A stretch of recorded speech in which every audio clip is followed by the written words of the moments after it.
உங்கள் பேர் என்னம்மா? என் பேர் சரஸ்வதி. நான் ஆணையிலிருந்து வரேன். எங்கள் ஊருக்கு டாக்டர் விடுவாங்க, நாங்கள் அதில் வருவோம்.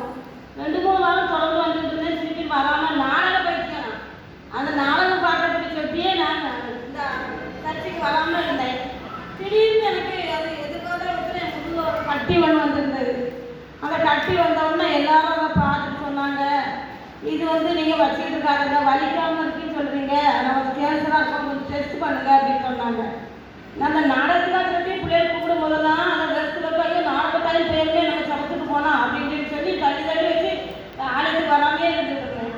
திடீர்னு கட்டி வந்தோடனே எனக்கு ரொம்ப பயமாகவே இருந்துச்சு. ஏன்னா எங்கள் அம்மாவுக்கு எங்கள் பெரியம்மாவுக்குலாம் கேன்சர் கட்டி, அது நம்மளுக்கும் வந்துடணும்னு பயம். ஆனாலும் பயந்து போய் பக்கத்தில் ஒருத்தர் சொன்னாங்க, எனக்கு ஆண்டவர் நான் சுகப்படுத்தாரு அப்படின்னு நான் போகாமே இருந்தேன். இன்னொருத்தர் சொன்னாங்க, என்ன இந்த காலத்தில் நீங்கள் எப்படி சொல்கிறீங்க அப்படின்னு ஆண்டவர் பார்த்துக்கலான்னு சொல்கிறீங்களேன்னு பக்கத்தில் ஒருத்தர் சொன்னாங்க. அவங்க சொன்னோன்னே அதுவும் ரொம்ப கட்டுரை பிள்ளை தான். ஆனால் எனக்கு ரொம்ப பயமாக இருந்துச்சு.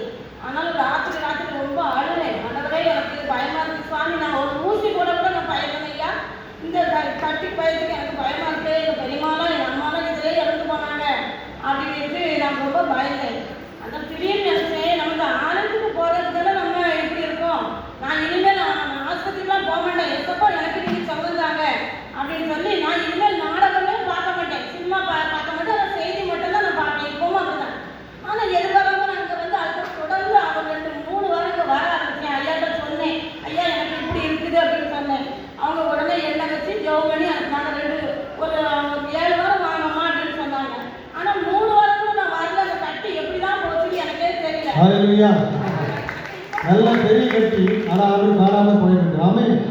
எல்லாரும் பார்க்கும்போது எல்லாரும் ஆச்சரியப்படுறாங்க. ஆனால் நான் இப்போ டிவி நாடகம் எதுவும் பார்க்கறதில்ல. அந்த ஒரே ஒரு செய்தி மட்டும் தான் பார்ப்பேன். ஹல்லேலூயா. ஆமென். ஆமென்.